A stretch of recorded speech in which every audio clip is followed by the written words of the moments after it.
You're listening to the Cyberwire Network, powered by N2K.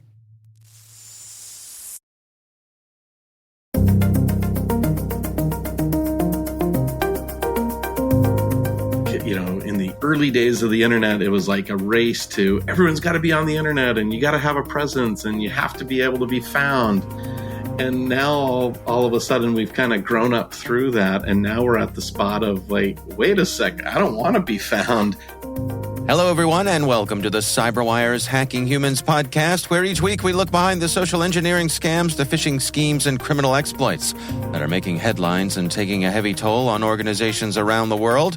I'm Dave Bittner, and joining me is Joe Kerrigan from Harbor Labs and the Johns Hopkins University Information Security Institute. Hello, Joe. Hi, Dave. We got some good stories to share this week, and later in the show, Mark Kapczynski, who is Senior Vice President of Strategic Partnerships at OneRep, he's talking about consumer and data privacy.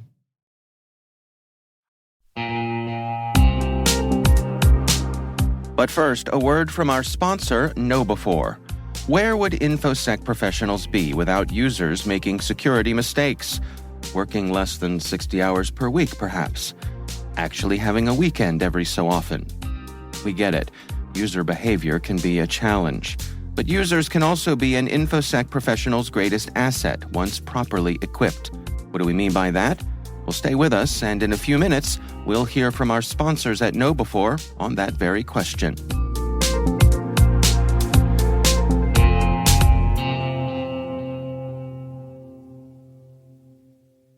All right, Joe, before we jump in here, we've got a couple of bits of follow-up. And actually, before we get to our follow-up, I just want to make note that we are now into our 6th season. How about that? Yeah. Congratulations, Isn't that Dave. Nice? Well, say right back at you there, my friend. So we've been doing this for like 5 years now, and this is the beginning of the 6th year? That's right. Huh. That's right. We're Time's not fun sick when of you're each other having yet. So I speak for myself, right? Yes. No, and nor am I sick of you. So okay. I will say that. So there's a pregnant pause there, Joe.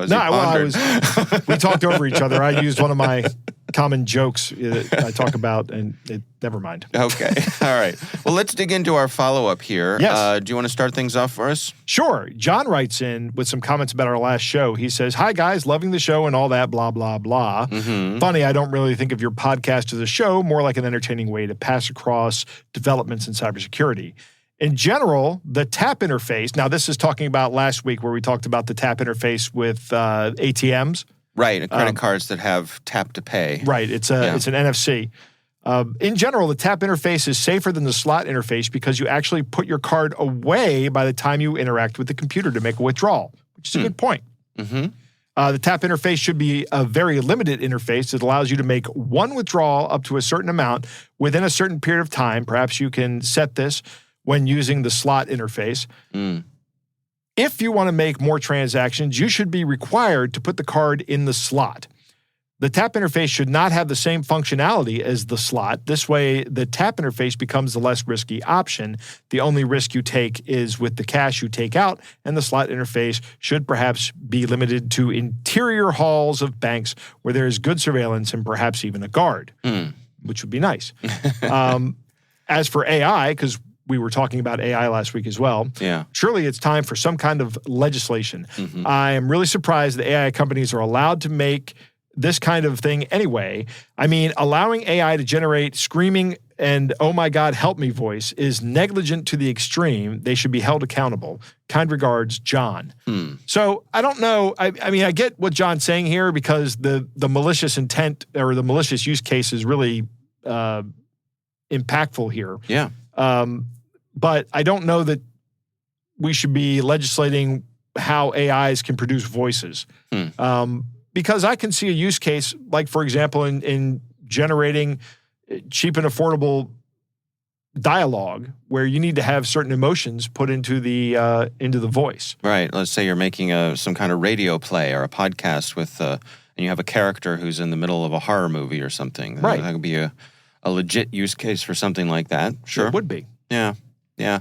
I, too, did just a little brief bit of digging with the tap interface and found that from a tech point of view, it's really the same as the chip and pin. It's using the same technology is chip and pin from the security point of view. So it does a challenge response? Joe,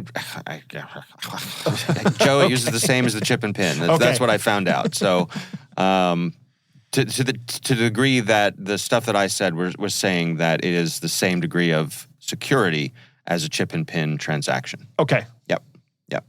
All right, so we have another listener who wrote in who asked to remain anonymous, and they say, lately I've been plagued by an ethical dilemma. Ah, good. We're good at that, right, Dave? I have had some education in InfoSec, especially social engineering. However, I've switched majors some time ago and now want to return to the field of pen testing after my non-security major. So I've been educating myself on social engineering techniques and practicing them. However, I find myself slowly drifting from pen testing to shadier practices, such as taking the bus for free. I notice myself rationalizing this as if it's okay since I'm training to help people later on. I don't want this, as this goes against my principles, but I also really want to practice. As you said in one of the episodes of this year, it's fun for the hacker to see what the defenders got.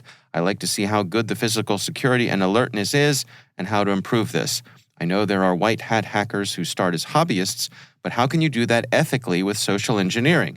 And how can I practice without harming people? Haggle on the market, become a salesperson, make my college essays more persuasive? I'd love to know what you think. I like all of those suggestions about that. Yeah, but I understand absolutely what you're talking about here. If you get these tools for social engineering, you can absolutely use them for your own benefit. Yeah. And that's probably not ethical. I mean, you're taking a bus for free. That's probably doesn't have a lot of impact. But how do you practice these skills to get better at them? I would definitely say haggling at a market is a good way to do it. Another one, I don't know, being a salesperson, maybe. I don't know how that works, though. I mean, my wife is a fantastic salesperson. I've often said that she would make a great social engineering pen tester. I would see if you can find a job with a company that does physical pen testing. Yeah. And see if you can start talking your way into these things. Or if you really want to try, see if you can reach out to companies and say, can I just try to physically pen test your company? I don't know if that's going to go well. Yeah, I don't know what would be in it for there's the risk reward probably wouldn't. Some stranger calls you up and says, hey, can I break into your company? Yeah. I'm not working for anybody. I just want to see how good I am at it. Right? That probably isn't going to go over very well. Might not be the best thing. But if you have a network, if you have a network of people and you know people at these organizations, bring it up as an option. I would also say there's lots of community out there for these sorts of things. There is. So find your local hacking community, your B-sides, there's the folk, there's lots of stuff leading up to big events like Black Hat and the big ones that you've heard of. There's lots of community there, and most of these groups have local chapters. All over the world. Yeah. So I would say start with that and then find the pen testers and start picking their brains. Yeah. Ask them how they, maybe you can even find a job out of it. Yeah. If you're good at it. I mean, and it sounds like you are getting free bus fare. I've never been able to do that. I always get some angry guy yelling at me about it. Right. Yeah. I mean, I've told you that how, my wife is a fantastic, as you mentioned with your wife, my wife is also a fantastic pen tester. Right. I told you the time she talked her way into Disney World. Which is amazing. Yeah, she's just got a knack for it. I've seen her do it many, many times. There's times when I just say, all right, dear, do your magic. I step aside and she does her magic and she comes over to me and she'll literally say those magic words, we're in. We're in. Right. She puts up her hoodie. Yeah, but I think the green numbers start scrolling in the background. I suspect that our listener has picked up on the truth that a huge percentage of all this is just carrying yourself with confidence. Right. If you walk into a place like you own it, it's a lot of times people are not going to stop you. Yeah. I am curious, I think they bring up a really good point of at what point does the act of persuasion cross over into something dishonest? Yeah, that's a very gray area. If you're scamming people out of money, then that's where that's definitely bad, right? Yeah. To quote Rain Man. But it's if you're talking someone down in price on something? Yeah. Yeah, maybe not. I saw a video, this is years ago now, probably a decade ago now, where there was a guy who went around to retail stores, and every time he bought something, he would say, hey, can I get a good guy discount? Right. Do you remember that video? I do remember that video. And sometimes they'd say, sure. Yeah. Yeah. Right? They'd give, 10%, 15%. Who knows what it was? Some would push back and say, I'm sorry, what? And you say, I'm a good guy. You got any sort of good guy discount? And sometimes they'd say, no. And so, Right. But, he wasn't asking them to do anything illegal. He wasn't asking, he was just saying, I'm a good guy, and do you have any discounts that you could apply to me? Yeah, they probably just gave him the senior discount. Yeah, there you go. Have you gotten that yet, Dave? No, I have not. I've gotten that. I have not. I am AARP eligible, of course, which I think comes frighteningly early in your life. But Agreed. Yeah, but It no, is I way too early. do not yet have a senior discount. But, No, I've gotten the senior discount at Arby's. I've walked in, ordered a sandwich, and then looked at my receipt, and there it is, 10% off. Wow. Didn't ask for it, just got it. Okay. Yeah, it's because my hair is so gray, and your hair is still dark and beautiful and Wavy. long and flowing. Mine is thinning and gray and. Well, I don't know. My day will come, Joe. My day will come. We'll see. Yeah, you let me know the day. It's been a long happens. time since anybody's carded me for liquor. Let's put it Right, that yeah, way, right? That has not happened to me either. That train has left the station and it ain't coming back. And this was years ago that I got that discount. Years ago. Huh. All right. All right. Well, again, our thanks to our listeners for writing in. We love to hear from you. If you have something you'd like us to share on air, you can email us. It's hackinghumans@thecyberwire.com. All right, Joe, let's jump into our stories this week. I'm going to start things off for us. This is a story from the folks over at Bleeping Computer, written by Ax Sharma. And it's actually kind of a twofer here. It's about folks using QR codes both to fake parking tickets and also for surveys to steal your money. Mm-hmm. And I'm going to come at these in reverse order. So there's a woman, it says it's a Singapore-based woman. I suppose that means she lives in Singapore. Yeah, or if she's from Singapore living here. I think in the story she lives in Singapore. Let's go with that. Okay. She lost $20,000. $20,000? After visiting a bubble tea shop. Have you ever had the bubble tea, Joe? I have. I love it, Dave. I have never had bubble tea, but my sister's a big fan, and I can't say I've ever tried it. I love it. It's one of my favorite things. And like a lot of people in my family don't like things floating around in your tea, but for some reason, I'm a big fan of it. Okay. It's sort of the tapioca version of tea, right? Yeah.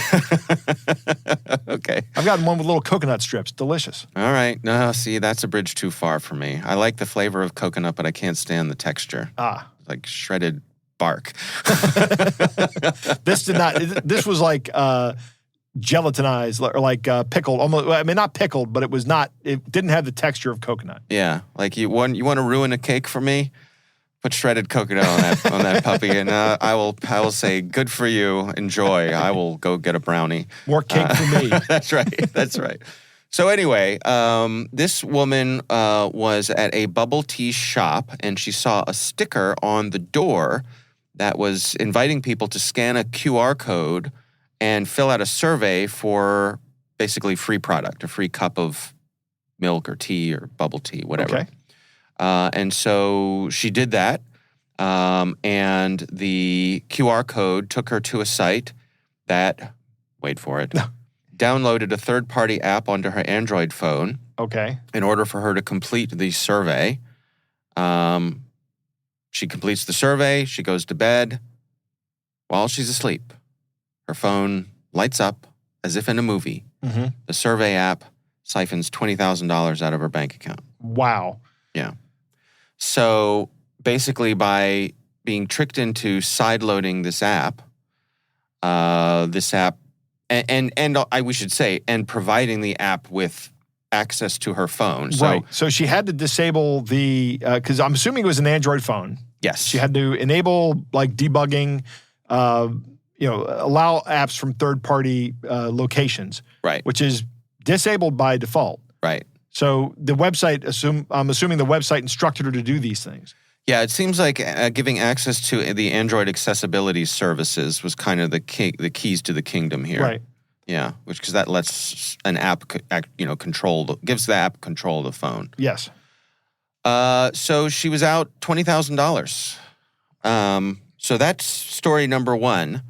And let's hold off on our comments until I tell you story number two. Okay. Story number two is about fake parking tickets. Mm-hmm. So this is in San Francisco, city I was in not that long ago. Right. Imagine you go out to your car and you find on your car a parking citation. Yep. From the city of San Francisco. And on that parking citation is a QR code that will allow you the convenience of paying your parking ticket online. So you scan that, you go to a website that looks to be the legit San Francisco city government website, you pay the parking ticket, get on with your life. Right. Turns out, it ain't the city of San Francisco. And was it even a real parking ticket? Not even a real parking ticket. No. So I got to say, this is a clever scam. Yes. You know?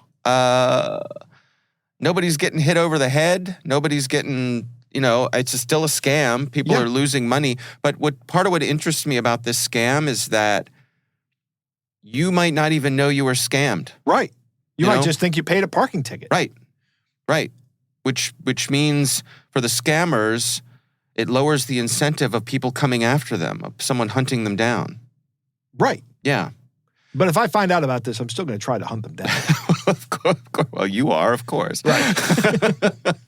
If you will find, they will chase them to the ends of the earth. Right. I have a very particular set of skills. There you go. But I want to get to the bigger picture here, which is QR codes. Right. And I feel like we've sort of swung back and forth with QR codes over time. They started out being this very easy, clever thing to allow people to access websites using your camera. And then security folks were like, don't ever use a QR code because you don't know where it will send you. Right. And then the pandemic happened, and suddenly we had QR codes on tables instead of menus. Yep. Right? Oh, yeah. I'm going to tell a story that you're going to go, of course you do. Okay. At the end of the story. Okay. But on my phone, I have a free product. You can go out and download this on Android. I don't know if it's available for Apple either, but it's from Trend Micro. Yeah. And it's the QR code analyzer. Oh. And I scan this and I tell everybody I'm at the table with, don't scan this until I verify that it's safe. You're like that guy in the old Warner Brothers cartoon. Stand back, folks. It might be radioactive. That's me with my wife and kids. That's right. And boy, it goes over great every time. Oh, you must be a hit at parties. I am. So I do that and scan it. And I'm surprised that Trend Micro has done a really good job of, these are like mom and pop restaurants that I go to, and it says, this one's safe.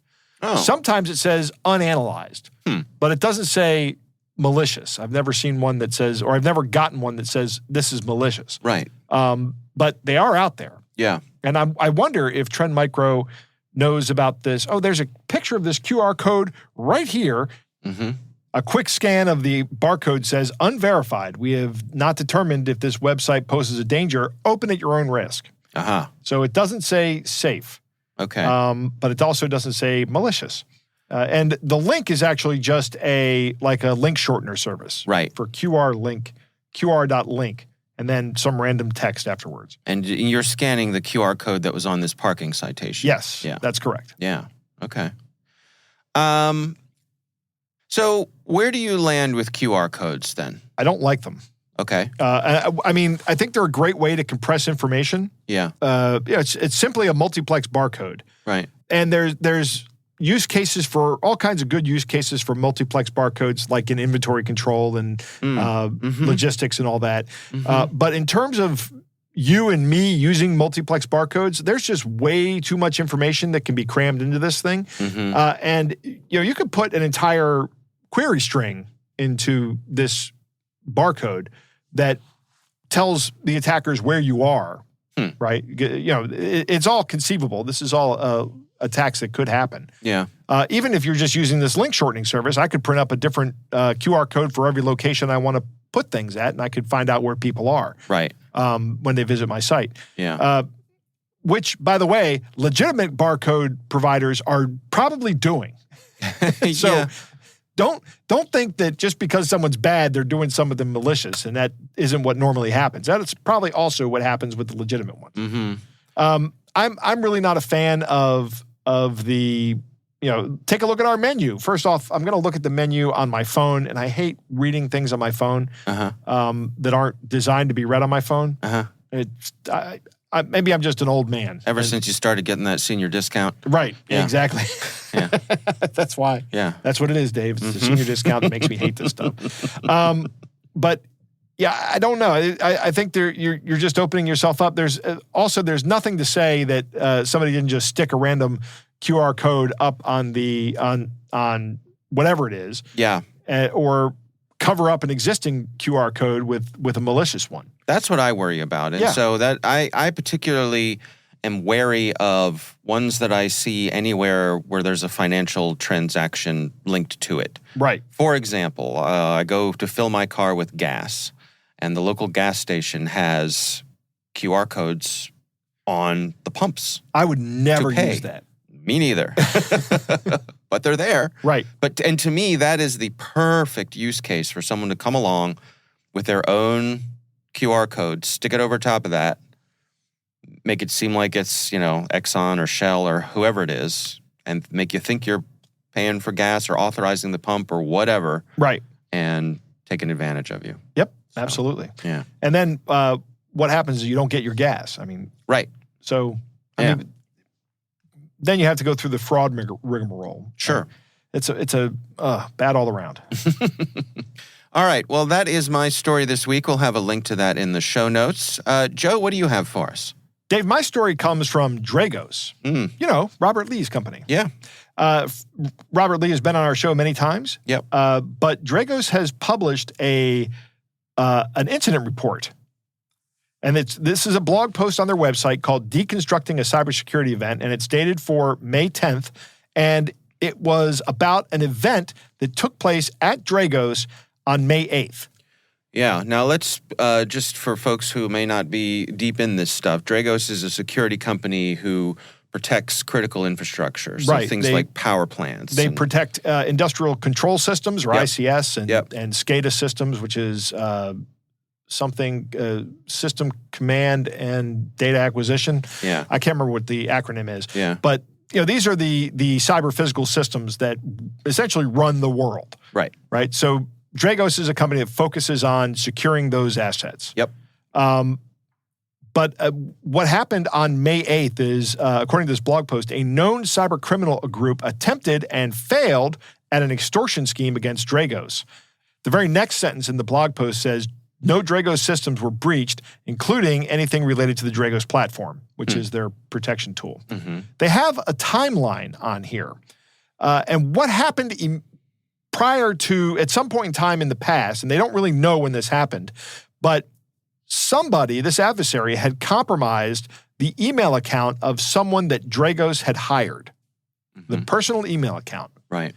So Dragos sent a set of onboarding instructions to this new employee, and within 6 hours, somebody logged in masquerading as the new person.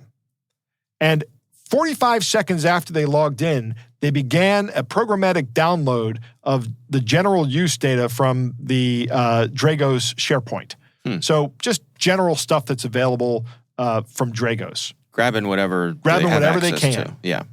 19 minutes later, they attempted to access the Dragos messaging system, but they were unsuccessful due to needing administration approval or admin approval.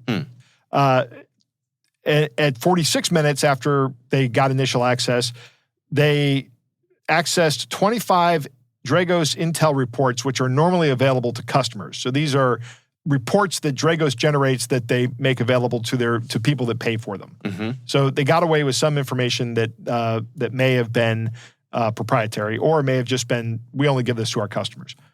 A minute after that, there was an unsuccessful attempt to access the IT system, but it was blocked because of role-based access control, or RBAC, which means you don't have this role, therefore you're not in IT, you're a salesperson, you don't need to access this. Right. This is, and I'm going to break this down at the end of everything Dragos did right here at the end of this. There was a successful access to the Dragos customer support system, but they got no data because they didn't have the right role-based access controls. Because the role-based access control stopped them, they didn't have the right role, the attackers. Unsuccessful attempt to access financial systems, are back again. Successful access to the contract management system, so they could get in and see the contract management system, but then they had unsuccessful access to the RFP system, again, due to RBAC, unsuccessful access to the employee recognition system, unsuccessful access to the sales lead system, unsuccessful access to the marketing system, and unsuccessful attempts to reset admin passwords. And then after about 11 hours and 9 minutes of working on this, they sent an extortion email to Dragos. So Dragos is confident that this organization was trying to install ransomware. Right. But they didn't get that. They did get one piece of information that had, or one of the artifacts they did manage to get from the SharePoint server included IP addresses associated with a customer. They have already notified that customer and reached out to him. They were alerted of the ongoing attack because they had the Security and Information Event Manager, or SIM. They blocked the compromised account, shut it down, and immediately notified their incident response company that they had on retainer. So they had somebody ready to go. Right. They also worked with their third-party monitoring, detection, and response provider as well, and they were managing the incident response efforts. So in this blog post, Dragos has included some of the communications from these malicious actors, and they're constantly demanding money for what they have, which isn't much. Yeah. They are bad-mouthing the FBI here, telling them that the FBI doesn't care about you, so they're trying to isolate you from Dragos from the FBI here.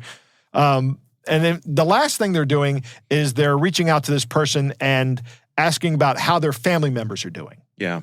Right? Which is really scary. Now, some of the information was not correct about the family members, but they did a little bit of digging on the person they were reaching out to try to scare them a little bit with this. Nobody from Dragos engaged with these guys. And in fact, now by posting this blog posting, the jig is up. Everything's out in the open. Yeah. So it's over.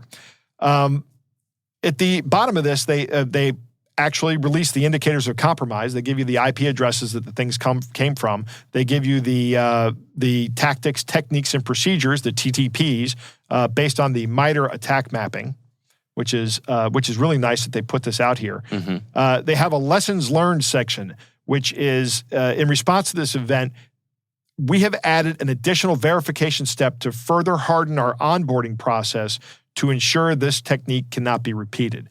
So here's one of the big problems in cybersecurity, particularly with social engineering attacks. You can sit there and think about everything that's out there, and somebody's going to hit you in a place where you haven't thought of. And it doesn't matter who you are. Yeah. You can be Dragos, who is a top quality security company. Sure. And there's going to be some weakness in your processes. This isn't really even a weakness in Dragos' systems. This is a weakness in a process that they didn't anticipate. But I don't know how you anticipate this. This is one of those things you really can't anticipate. Immediately following the event, within 2 days, they post a blog post about it, letting everybody know what happened, which is fantastic. We had was it Coinbase? We had a similar discussion about this a couple weeks ago. I don't recall. Somebody broke into, it was one of the big crypto exchanges, had a similar event where somebody tried to get in. Yeah. And they posted a blog post about it. So kudos to Dragos and to Robert Lee for putting this out there. Yeah. I want to talk about what Dragos did that really helped minimize the impact here. Okay. They did a lot of groundwork. They were prepared for this thing to happen before it happened. That's number one. They had role-based access control in place. They had a SIM in place, security information and event management system. This is a system that reports events when they reach a certain threshold. So Dragos was aware of the event as it was happening. Sounds to me like they probably had pretty verbose logging enabled too. They did. Right? They had really verbose logging enabled as well. That's one of the points they make in here. I didn't put that in here in my list of things, but it is a point that Dragos makes, and it's a good point to make. They had an incident response team on retainer because they're acting as if they're going to have an incident at some point in time, and they are going to have it. Here they are having the incident. Yeah. I will bet that everybody at Dragos said, I'm so glad that we have that incident response person on retainer. Right. Let's call them right now and get this to happen. That kind of thing is so good to have and not need than in comparison to needing it and not having it. Right. So they also had a third party doing monitoring, detection, and response. And they had a contract in place with that company, and they actually managed the incident response. So, again, this is going to happen to companies all over the place. It's going to happen to people. It's what has happened here is minimal compared to what could have happened. Yeah. It is a really good example of how the security in depth has helped Dragos out, how Dragos has responded appropriately. They didn't engage with these guys. They put everything out there, and it's over now. I doubt that they'll ever hear from these guys again. Yeah. A couple of things to add. I too read this report with great interest, and knowing Rob Lee as I do and as you do as well. Like you said, he's been a guest many times. He's someone I would consider to be a friend, perhaps somewhere between acquaintance and friend. We're friendly. If we passed each other in a hallway, we'd stop and say hello and ask each other how our kids are, that sort of thing. But we're not going on vacation together. Right. I don't go on vacation with any of my friends, Dave. Right. But there's been additional. So my point there is that it does not surprise me that this is the approach that Rob, as the leader of Dragos, has taken to be upfront, transparent, and putting all this out there for the benefit of the community. That tracks with what I know about him and how he runs his organization. So I would say tip of the hat to him for that. Yeah, indeed. I saw additional reporting this morning, and I regret I don't remember where it was, but someone actually interviewed Rob, and these bad guys called his 5-year-old son on the phone. Oh, yikes. Yeah. So evidently his son had a phone that he uses just to talk to his grandparents, and the bad guys found that number. And called the son, and the son handed the phone to his mom, and his mom hung up. Right. So nothing bad happened, but you see the kind of intimidation, the kind of homework that these people will do to make you uncomfortable, to make you think. Imagine you're a parent, and imagine the pressure you may get from your spouse if your 5-year-old gets a phone call from bad guys from who knows where in the world. Yeah. I could easily imagine a spouse saying, I don't care what you have to do, make this stop. Right. And when you're in that emotional moment, that can change your response. Yeah, it can. Right? It sounds like Robert maintained a cool head. Yeah, sounds that way. So it's just a little additional color to the degree to which, first of all, these bad guys are scumbags. Right, yeah. Right. But as you say, your point is a good one, that it seems like Dragos had plenty of things in place to minimize the blast radius of a thing like this. And, they learned what they need to do to harden up their defenses. Yeah. So. The thing is, though, Dave, I looked on their website. They say if any job can be a work-from-home job, it will be a work-from-home job. So they've instituted a new step in verification for new account creations, for onboarding. But my question is, my main question is, did these bad guys just get lucky? Did they know something? Yeah, well that's an ongoing investigation with Dragos. But that's really the only question I have that I don't know if it's ever going to be answered, and it's nobody's obligation to answer it for me. Right. But I'd like to know the answer to that question. Yeah, I think a lot of it too depends on whether somebody's coming at you for like ransom So if it's a ransomware event and what they want is money, that's different than if they're coming at you from an espionage point of view. Right. And I could see Dragos potentially being an espionage target. They do work all over the world with many governments. Yep. You know, critical infrastructure is what keeps humanity running. Yeah, this could have been a much worse breach. So I've heard of stories of, people receiving brand new shrink-wrapped laptops, direct from, alleged, by all accounts, directly from the supplier, from Apple or Dell or, whoever you get your laptop from, directly from them. And yet, somewhere along the way, it had been intercepted, malware had been installed, it had been, rewrapped, and you never know. But that's an espionage kind of thing. Right? That's spycraft. Yep. So there was a time I was working for a part of the government. Yeah. And when we would get new computers, the very first thing we do is blow the operating system away and reinstall it. That's what we did. Yeah. Yeah. But what about the firmware? We didn't do that. Well, yeah. See, this is the world we live in, Joe. Right. That was almost 30 years ago. Yeah. It was a long time ago. Yeah. Yeah. All right. Okay, well, interesting stuff, and we will have a link to that from Dragos on the show notes, so please do check that out. Yes, and I want to say, I want to make it clear, this is good work on Dragos' part. Yeah, I agree. All right, Joe, it is time to move on to our catch of the day.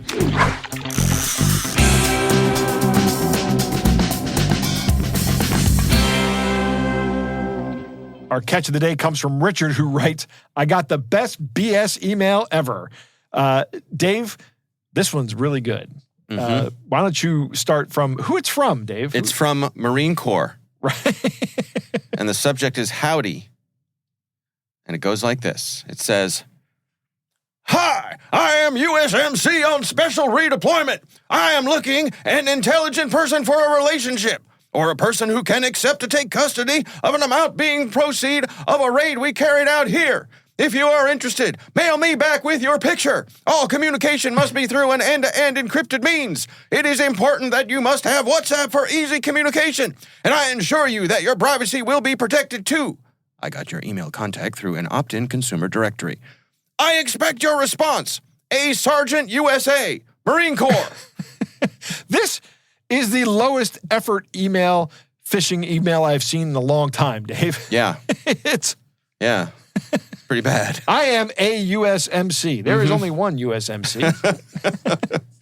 Sergeant USA. Right. It's like, Sergeant USA. Remember when you were, I don't know if this happened to you, but when I was in elementary school, once a year, the police would come and do a presentation. And it was always like, officer friendly.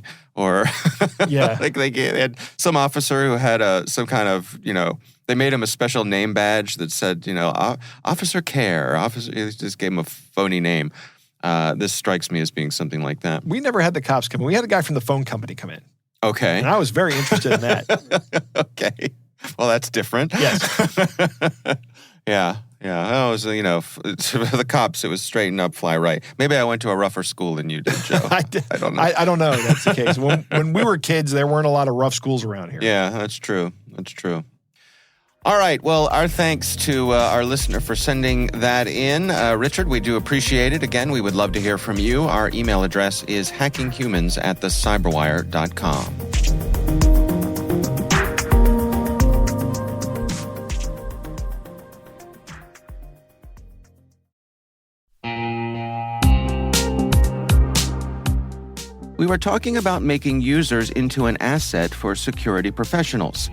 Simply put, users want to do the right thing. They're often just lacking the knowledge to do so.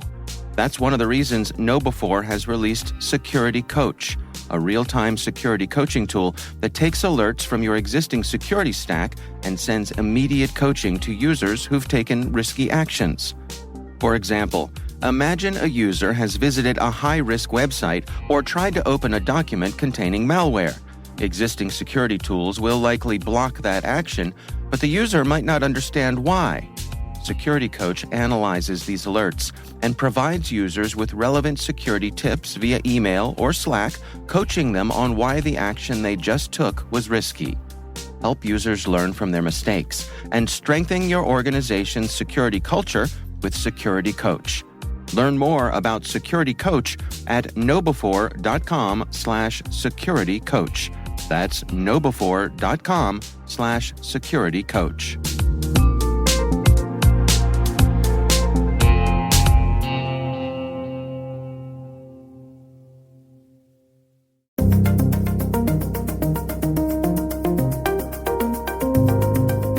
Joe, I recently had the pleasure of speaking with Mark Kapczynski. He is Senior Vice President of Strategic Partnerships at an organization called OneRep, and we're talking about consumer and data privacy. Here's my conversation with Mark Kapczynski.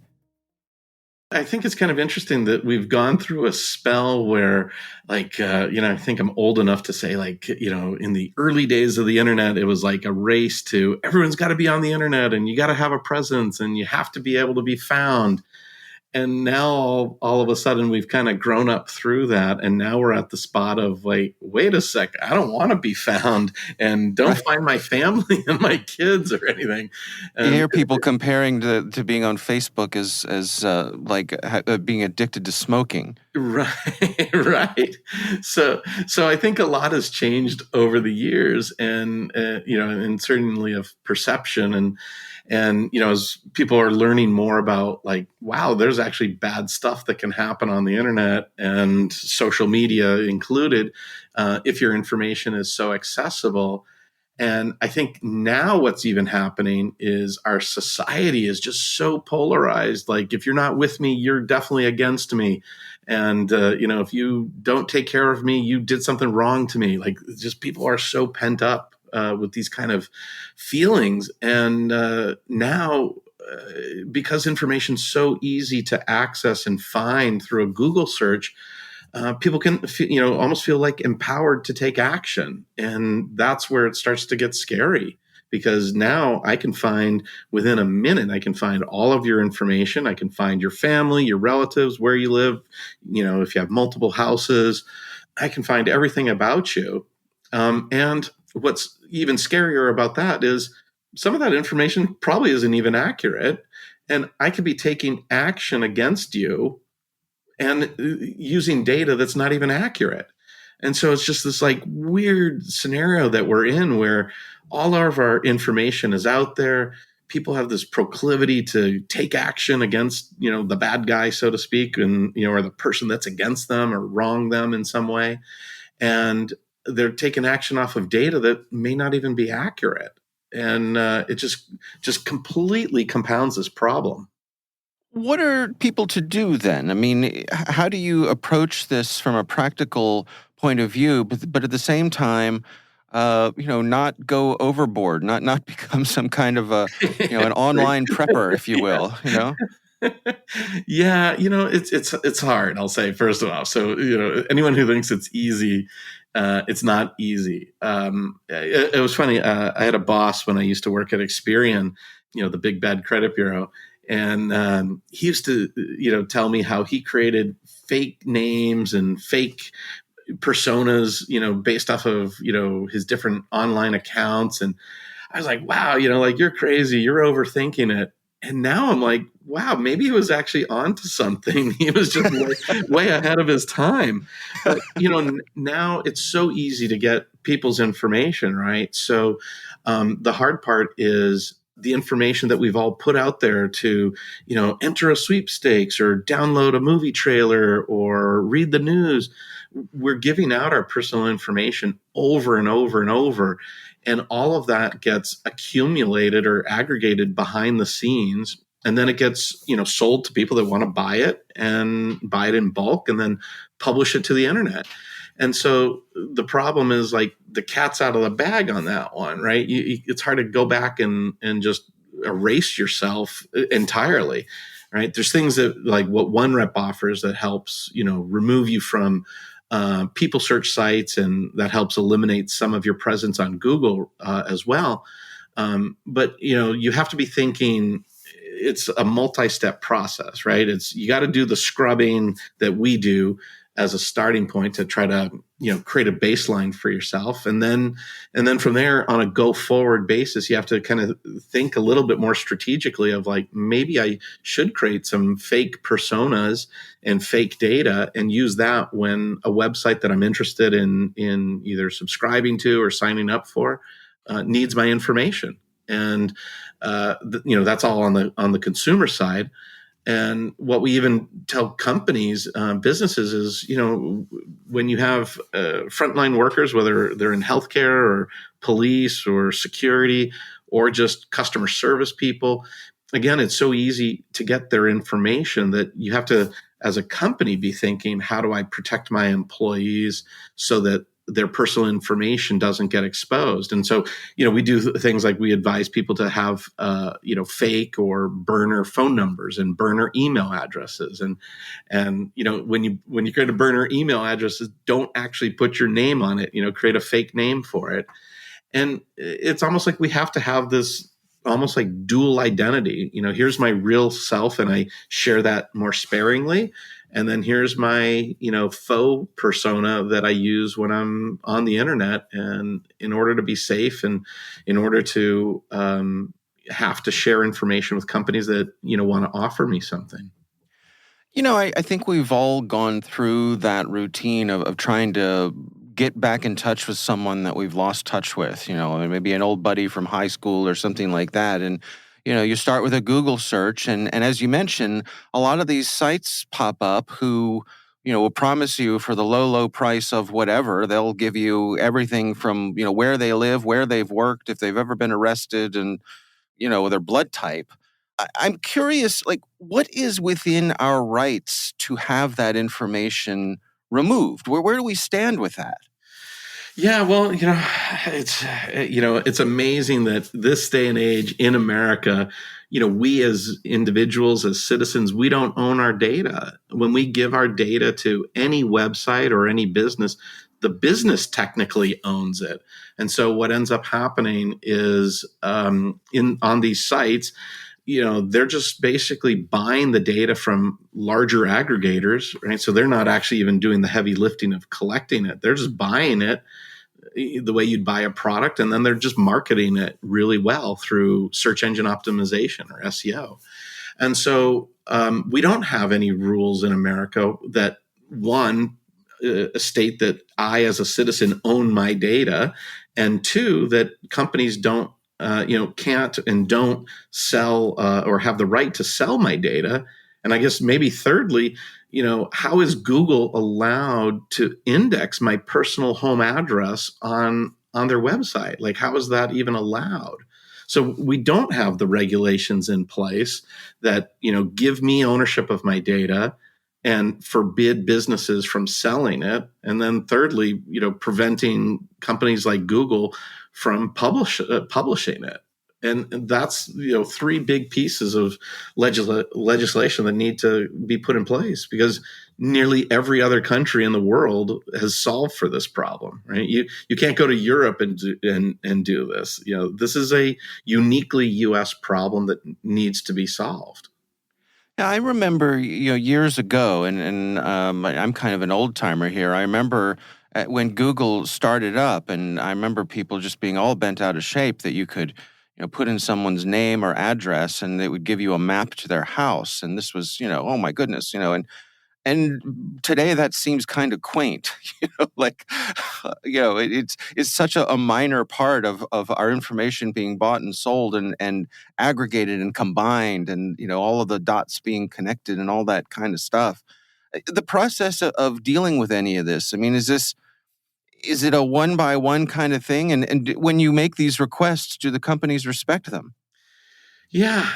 So what I always like to say is, I guess they legally have to have an option, especially in states like I'm in California under CCPA, where they have to let you opt out of having your data in their system. So I guess on one level, they technically have to, but I always like to say that doesn't, like nowhere does it describe like how fast they have to do it. or or if it has to be permanent, and or even how easy they have to make it.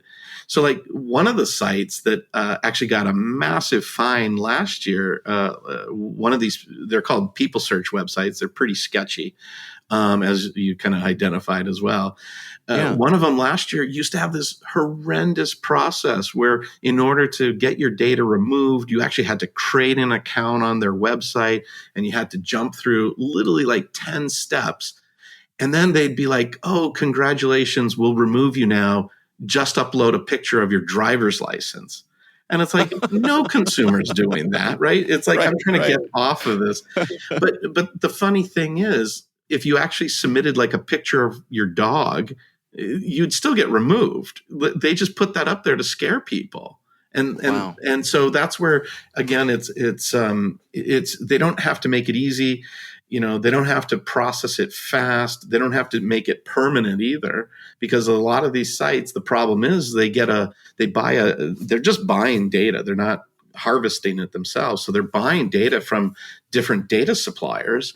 And so they buy the data from their suppliers. They get a new data feed a few months down the road, and it has your information in it again. They just publish it again, right? There's no data efficacy. There's no like, oh, Mark's already opted out, let's make sure to keep him opted out. It's like, sort of like, just let him have to find it again and remove it. And that's, that's where, again, kind of all this legislation needs to go. It's just like, how is this even possible in this day and age that this is allowed? And, the fact of the matter is, like, most of the data that they're buying and publishing isn't even accurate. And that's where it can even get crazier, because maybe it says I'm of a particular religion or a political, alignment or something, right? Or a particular race or background. And that could that could have a real harmful impact on me if it's inaccurate, because, society looks at that and is like, oh, he's so-and-so and I'm going to go after him. And it's like, the data's not even accurate. And so there's no oversight right now to all this. And again, it's just remarkable that these sites can publish this information and Google indexes it all and makes it available, with a simple search. I'm curious for your insights on what actually works in terms of trying to minimize your footprint online. Are there practical things that actually work, and are there things out there that are the kind of myths? People think you should do this, but that doesn't really work. I mean, I think, again, it's because it's funny. I advise companies, especially folks in like the dating industry, and consumers in that space. And it's like, I always like to tell people, it's like, get yourself scrubbed first, right? So like, don't just jump into these things and start having at it. It's like, get yourself scrubbed off the internet first, which is, you can use a tool like OneRep or do it yourself manually. But try to use a service like that to get yourself removed first as much as possible. Then, if you're going to go ahead and sign up for, say, an online dating service, or you're going to subscribe to various newsletters or movie sites, or sign up for a trivia contest or a sweepstakes, create a fake identity. Fake name, fake address, fake email, fake phone number, and just use that. And use that as much as possible. And I think that's almost like the most basic way you can at least get ahead of this thing, is get yourself scrubbed, then use a faux identity and, kind of document it so you have it consistent, right? And then, then you'll actually kind of be amused by it, because you'll see that fake profile come out places and you'll be like, that's actually me, but it's all fake, and it's kind of ridiculous. I will also say just one more thing. Part of this is not just, on the shoulders of the consumer, but businesses. One of the biggest scams right now going around is, we call it the CEO gift card scam. And what's happening are these fraudsters are so quick that they're finding your information on like LinkedIn and on what are called business listing sites like Zoom Info and Leads 411 and Rocket Reach.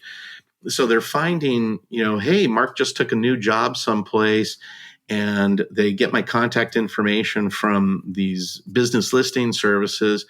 And then they, email you or text you, typically early in the morning. So like right when you wake up, you see a text from the CEO of the company that you just joined, and he's at the airport and needs a gift card of money because he's stuck, and can you quickly go buy some and send him the codes so that he can get the money? And like, you wake up at like 5 a.m, 6 a.m, and you see this thing, and it's like, oh my gosh, our CEO, and you don't know better.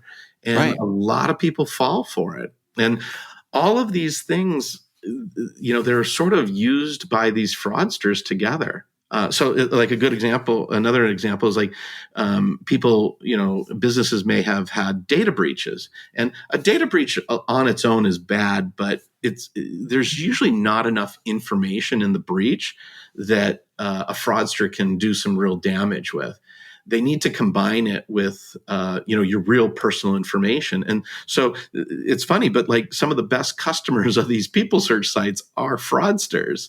So, they go into the dark web, they get a list of names and some account information, and then they go look up the person's name and information on the people search sites, and then can reverse engineer your profile and all your information, so that then they can try to open a credit card account or a bank account or other accounts where they can, truly cause financial damage. And so it's not like, oh, it's a data breach and, someone gave me, credit monitoring, so I'm good. It's the fraudsters are using this data in combination to try to cause harm, build synthetic identities on people. And, they're pretty smart that way.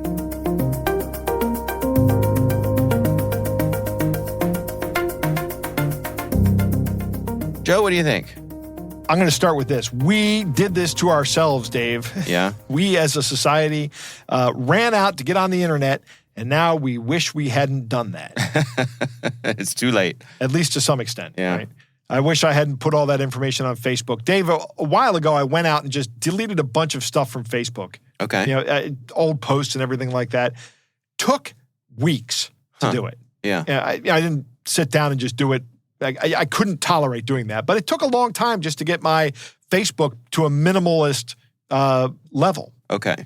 So we've gone out there and put all this information out there, and now we're trying to get it back. Well, you can't really get it back. Right. I don't have the illusion that Facebook has actually deleted my information. No, set visibility to 0. Right, exactly. But but I am convinced that there are fewer people out there that can see the information. So that's probably good. Right. Right. I think I've moved in a more secure direction. Take the win. Yeah, right. I'll take what I can get. Right. The point that Mark makes, we are very polarized, and it is. I am convinced that it's because of social media. And one of the things that he says is that polarization. He points this out, that can be used as justification by some people to do you harm. Right. Just because you think differently than they do. Mm-hmm. And they believe that somehow you've done harm or you're going to do harm to people. Pair that with the ability or the availability of our data, and you have a real problem, I think. Mm-hmm. And that's kind of Mark's point. Yeah. We have seen people buy and then threaten to release the web browsing history of elected officials. Yeah. We've seen that. And I don't know. I just don't think that's something that should be available to do, not just for elected officials, but for anybody. Right? Well, remember years ago, Congress made it illegal to get people's library borrowing histories for that very reason. Right. Yeah. Yeah, good. Yeah. I think fake personas are a great idea. I have a couple of these that I use, and they are not Joe Kerrigan.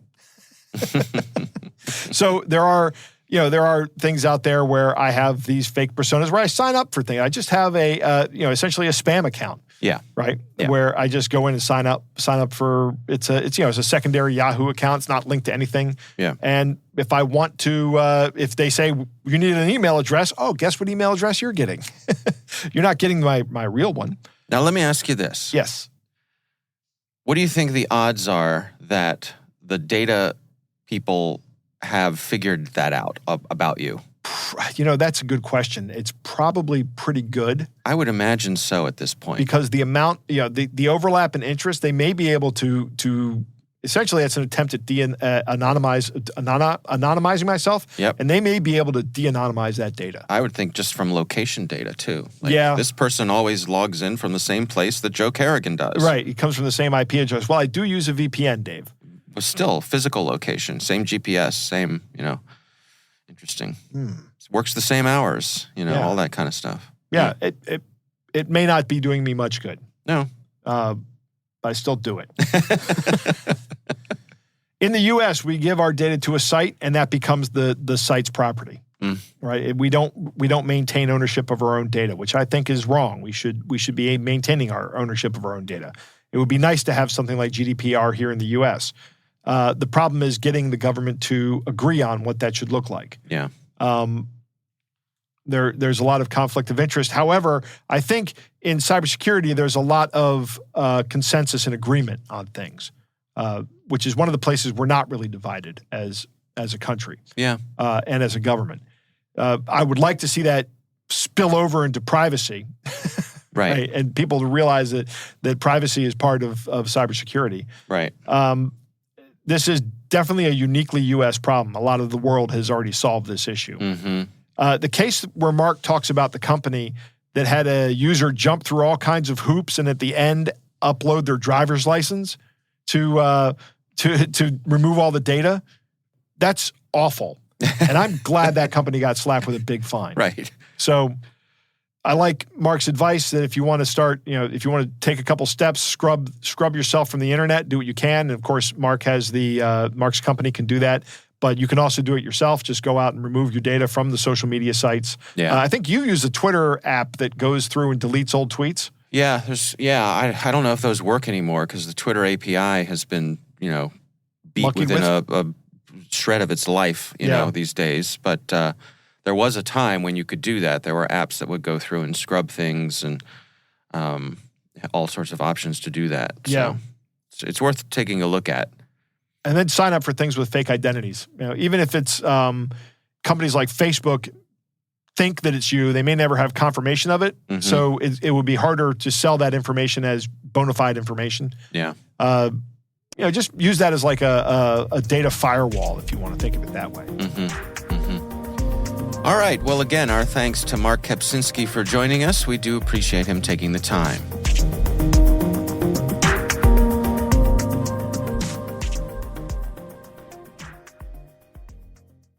We want to thank all of you for listening, and of course, we want to thank our sponsors at KnowBe4. They are experts in helping users do the right thing through new school security awareness training.